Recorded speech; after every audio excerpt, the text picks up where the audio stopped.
आपको भोपाल लिए चलते हैं, जहां पर सीएम शिवराज सिंह चौहान जनता को संबोधित कर रहे हैं। तो उनका हक देने के लिए गरीबों के कल्याण की योजना चला रहे हैं। यही सही अर्थों में सामाजिक न्याय है। जो विकास की दौड़ में पीछे रह गया उनकी मदद करो भाई। और इसलिए आप देखिए, हर कदम पर भारतीय जनता पार्टी की सरकार साथ खड़ी है। हर कदम पर अगर गरीब भाई बहन है, निःशुल्क राशन हो, प्रधानमंत्री गरीब कल्याण योजना, दूसरी भोजन के अलावा जो दूसरी जरूरत है वो जरूरत है रहने के लिए जमीन की, है कि नहीं है? और ये हमारा संकल्प है, चाहे गांव हो चाहे शहर हो। गांव में हमने बनाई है मुख्यमंत्री भू आवासीय अधिकार योजना। एक बार मैं निवाड़ी जिले में जा रहा था, शायद ये घटना मैंने पहले भी सुनाई। तो एक जगह जगह भाई बहन खड़े थे मिलने के लिए, ज्ञापन लेके मैं उतरा। तो उन्होंने मुझे कहा कि मामा, हमारे पास तो रहने की जगह ही नहीं है। तो मैंने कहा, रह कहां रहे हो? अरे बोल, रह तो रहे, लेकिन दादाजी का मकान था, तो दादाजी 4 भाई थे, उनके 4 हो गए तो 4 बहुएं आ गई, फिर और उनके हो गए तो 4 फिर 4 बहुएं आ गई। अब हालत यह है कि मकान में बारी बारी से सोना पड़ता है, हर घंटे पारी बदलनी पड़ती, रहने की जगह ही नहीं। और बात मुझे सही लगी कि भाई परिवार बढ़ गया तो आखिर रहेंगे कहां? प्लाट खरीदने का सामर्थ्य नहीं है। तो बताइए, धरती पर जो आया है उसको रहने की जमीन होना चाहिए कि नहीं होना चाहिए? और इसलिए हमने तय किया कि गांव में भी मुख्यमंत्री भू आवासीय अधिकार योजना के अंतर्गत हम लगातार फ्री में पट्टे बांट रहे हैं। और शहर में भी कोई गरीब बिना जमीन के नहीं रहेगा, या जमीन की कमी रही तो अभी मकान तो बनाएंगे। और इसलिए एक संकल्प ये यहां से है मेरा, हृदय से, अंतरात्मा से, बिना जमीन के नहीं रहने दें। गांव में जमीन आसानी से मिल जाती है, शहरों में हमने कई माफियाओं से जमीन छुड़ाई, पता है कि नहीं है? अरे पता है कि नहीं? कितनी छुड़ाई? 23,000 एकड़। कितनी छुड़ाई? 23,000। भोपाल में भी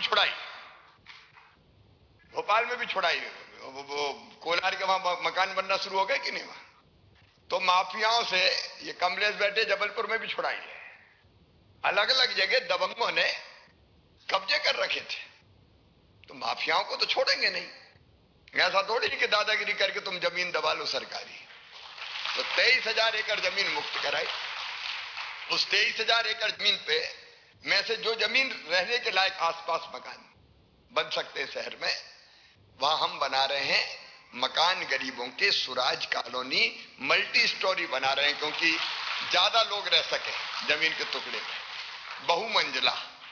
एक काम हम वो कर रहे हैं। दूसरे जो वर्षों से जमीन के छोटे से हिस्से पे रह रहे थे लेकिन पट्टा नहीं था, अब मकान भी बनने की राशि तब स्वीकृत होगी जब पट्टा हो। जमीन ही नहीं तो मकान कहां बनेगा? प्रधानमंत्री आवास का लाभ भी नहीं मिलेगा। और इसलिए हमने अभियान चलाया कि जिनका बरसों से कब्जा है उनको फ्री में हम पट्टा देंगे। 4.5 लाख पहले दे चुके और 38,000 पट्टा आज बांट रहे हैं। 2020 तक के हमने जो कब्जाधारी है उनको सम्मिलित करने का काम किया, ताकि हर गरीब के पास अपनी जमीन हो जाए और बाद में पट्टे के बाद उनको मकान भी देंगे। आज चूंकि सारे निकाय जुड़े हैं, इसलिए एक बात और मैं कह रहा हूं कि प्रधानमंत्री जी की बड़ी कृपा है। प्रधानमंत्री आवास योजना उन्होंने बनाई, उसमें मकान बन रहे हैं, लेकिन कई लोगों के नाम गांव में भी और शहरों में भी प्रधानमंत्री आवास योजना के अंतर्गत आवास प्लस में भी नहीं आ पाए। तो जहां जाते हैं वो भी कहते हैं कि भैया हमारा हमारा हमारा हमारा कब बनेगा। और मैं समझता हूं हमारे आशीष भी इधर बैठे हैं, बाकी नेता सबसे ज्यादा अगर पकड़ती बहने, भैया मकान देख लो, कच्ची टपरी आ गई, मरे जा रहे, देख लो जरा, देख लो जरा, देख लो जरा। क्योंकि हर एक का सपना होता है कि छोटा सा हो लेकिन मेरा मकान तो पक्का बन जाए। और इसलिए हमने ये फैसला किया है कि जो वास्तविक गरीब वंचित रह गए आवास योजना में, तो अब वो जब नई सूची बनेगी तब तक समय लगेगा, तो हम एक नई मुख्यमंत्री जन आवास योजना बना के उनको मकान देंगे। ये हमने फैसला कर लिया।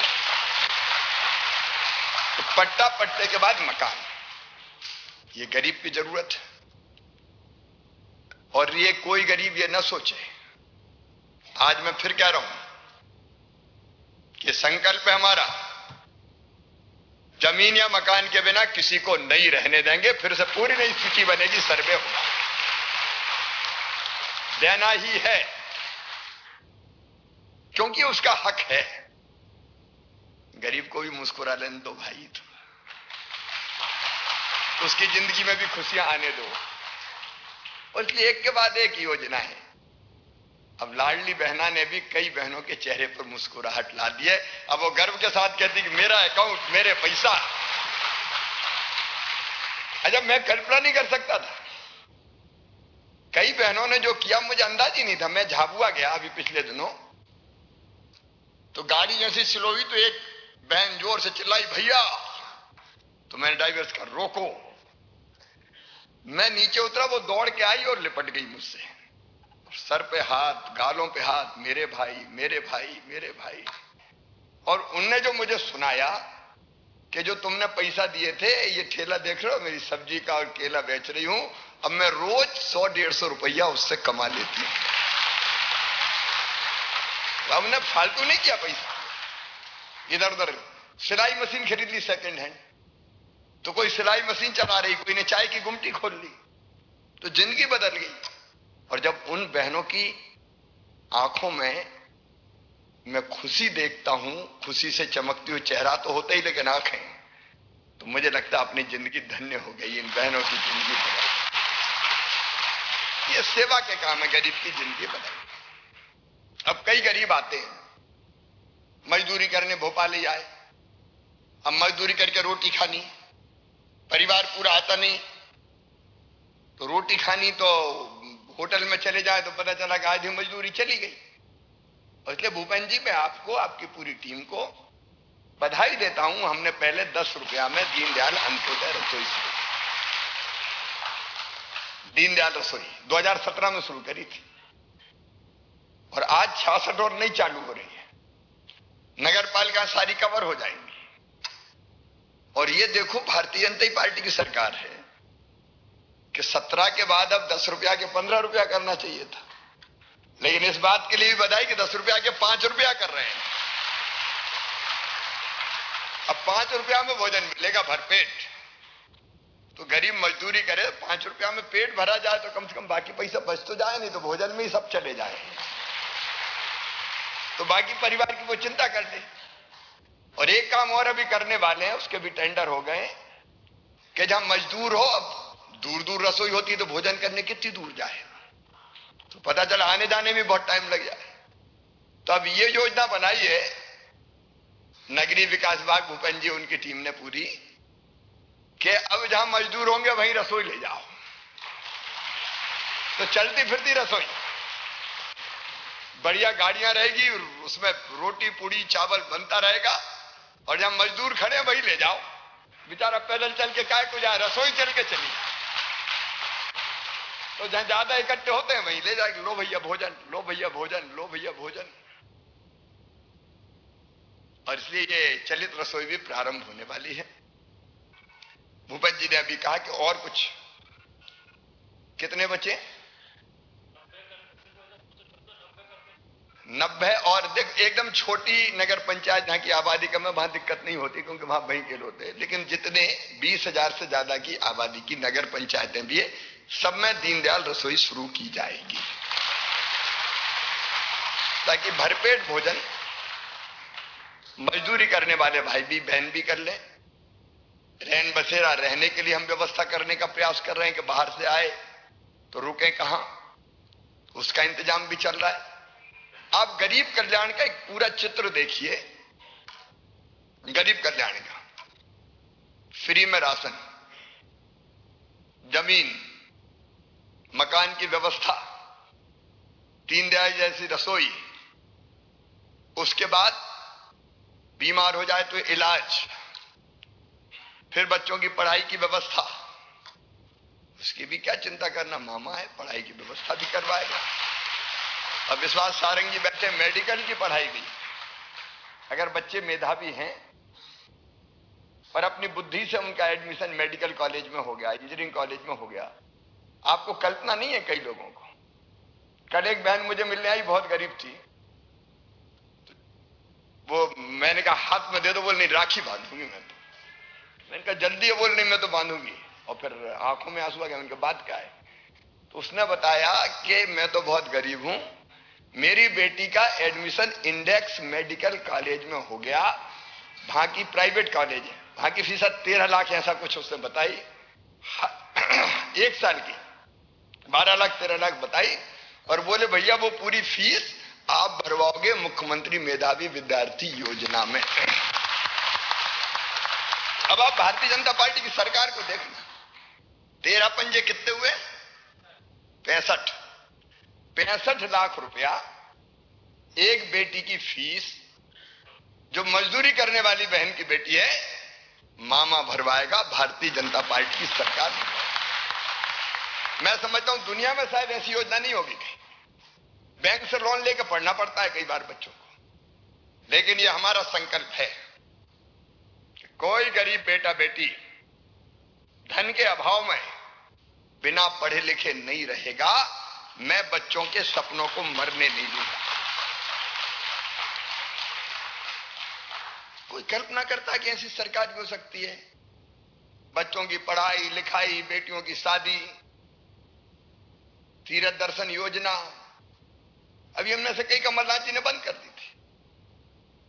बच्चों को हम लैपटॉप कंप्यूटर देते थे, कमलनाथ जी ने बंद कर दिए। साइकिल देते थे, साइकिलें बंद कर दी।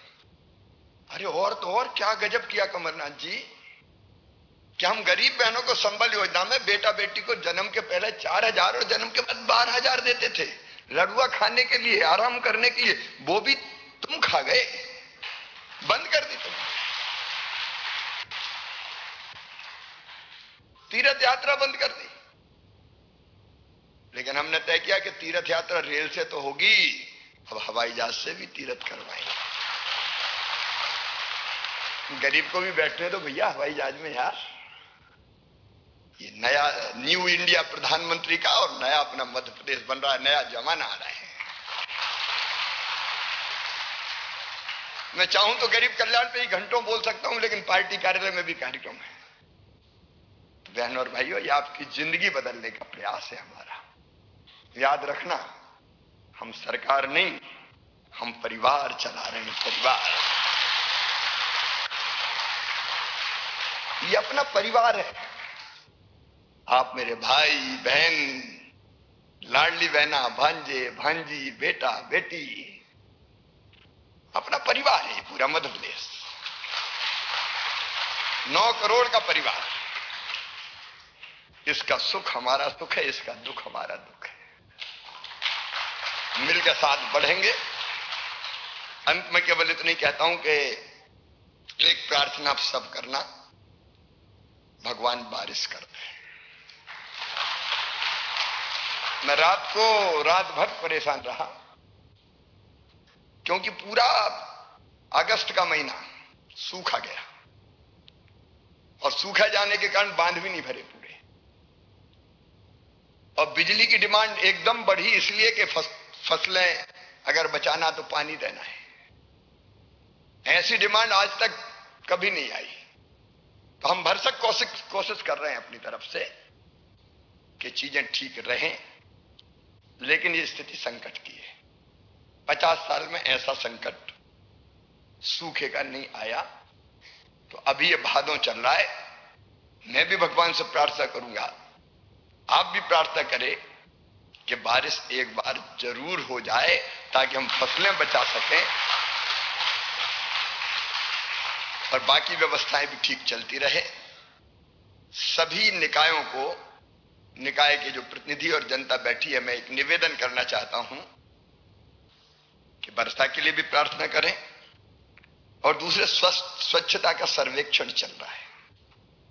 तो देखो भाई, मध्य प्रदेश नंबर 1 था पिछले बार पूरे हिंदुस्तान में, इस बार भी नंबर 1 रहना है। रहना है कि नहीं? जोर से बोलो, रहना है कि नहीं? नंबर 1। भोपाल पे भी थोड़ा और ध्यान देने की जरूरत है। भोपाल हो, इंदौर हो, ग्वालियर हो, जबलपुर हो, सागर हो, रीवा हो, सतना हो, सिंगरौली हो, उज्जैन हो, खंडवा हो, बुरहानपुर हो, कटनी हो, सारे नगर निगम भी ध्यान दें, सारी नगर पालिकाएं ध्यान दें, सारी नगर पंचायतें ध्यान दें कि हम स्वच्छता के काम में सब इन्वॉल्व हों, बेहतर से बेहतर प्रदर्शन करें और फिर हमारा शहर नंबर 1 आए, मध्य प्रदेश नंबर 1 आए। और मैं सभी 413 नगरों को यह भी कहना चाहता हूं, देखो हम भरसक प्रयास कर रहे हैं कि आपको धन की कमी ना आए। अभी कायाकल्प अभियान शुरू किया हमने, तो कायाकल्प में पहले हमने 800 करोड़ रुपए आपको दिए अलग अलग जगह। मुझे एक जरूर कहना है, सब सुन रहे होंगे, कई लोगों ने टेंडर नहीं किया अभी तक। यह बात ठीक नहीं है। फटाफट टेंडर जहां नहीं हुए, टेंडर करके सड़कें, गांव की जो हमारी शहरों की जो आंतरिक सड़कें उनको ठीक करें, तत्काल कर दें। और फिर हमने कल की बैठक में 1200 करोड़ रुपया और स्वीकृत किए सभी नगरीय निकायों को। कुल 2000 करोड़ रुपया हो गए, 800 और 1200। इनके काम होना है सितंबर में। तो इसलिए सारे नगरीय निकाय इस पर ध्यान दें कि फटाफट वो टेंडर और बाकी प्रक्रिया पूरी करके अपनी सड़कें बनवा लें, ताकि सड़कों में गड्ढे और बाकी दिक्कतें वो समाप्त हो सके। मैं एक बार फिर जिन भाई बहनों को पट्टे मिल रहे हैं उनको बहुत बहुत बधाई देता हूं। दीनदयाल रसोई योजना जहां शुरू हो रही उनको बधाई देता हूं। और देखो मेरे बहनों, परिवार है तो ये आप समझो कि अकेले मेरा काम या मेरी टीम बैठी उसका काम नहीं है। सब चीजें ठीक चले ये हम सबका काम है। बोलो है कि नहीं है? अपने परिवार की सरकार है तो आपका सबका हमेशा हमें सहयोग चाहिए। बोलिए मिलेगा? बोलिए भारत माता की। धन्यवाद माननीय मुख्यमंत्री जी। अब मेरा निवेदन है कि आप रसोई केंद्रों का अनावरण करने जा रहे हैं रिमोट के द्वारा। रिमोट का बटन दबाते ही 66 जो नए रसोई केंद्र हैं उनका अनावरण होगा। मैं चाहूंगी आप सभी की जोरदार तालियां बजती रहनी चाहिए।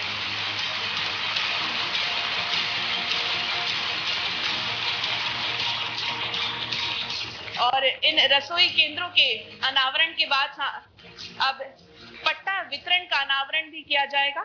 और मैं बताना चाहूंगी कि 38,505 नए पट्टे आज दिए जा रहे हैं, उसका अनावरण भी माननीय मुख्यमंत्री जी रिमोट का बटन दबाते हुए करेंगे। पुनः जोरदार तालियां हो जाएं आप सभी की। और पट्टा वितरण का कार्यक्रम हम शुरू कर रहे हैं। सबसे पहले मैं बुलाना चाहूंगी हुजूर से श्री दिलीप जी को। दिलीप जी आप अपना पट्टा ग्रहण करें और आप सभी की तालियां बजती रहनी चाहिए। दिलीप जी के बाद मैं निवेदन करूंगी श्रीमती सीमा बाई पत्नी श्री सज्जन सिंह जी, कृपया अब आप अपना पट्टा जो है माननीय मुख्यमंत्री जी एवं सभी अतिथियों से ग्रहण करेंगी। इसके बाद गोविंदपुरा क्षेत्र से श्री संतोष कुमार यादव जी अपना पट्टा प्राप्त करेंगे।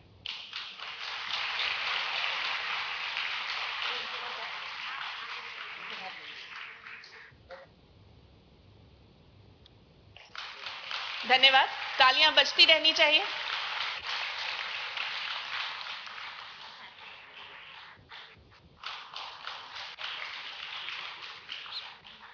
श्री भगवती मेहरा पत्नी श्री नारायण सिंह जी। इसके बाद संत हिरदाराम नगर बैरागढ़ से सोरम बाई,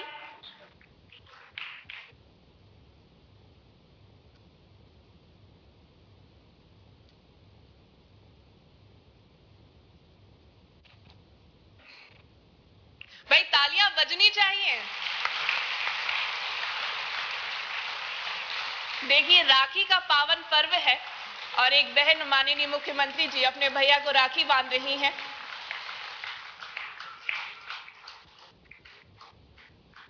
और भाई ने भी उपहार स्वरूप जो है पट्टा दे रहे हैं। वो तालियां तो बजनी ही चाहिए। और सोरमबाई के बाद सुषमा शर्मा जी, पत्नी श्री महेंद्र शर्मा जी।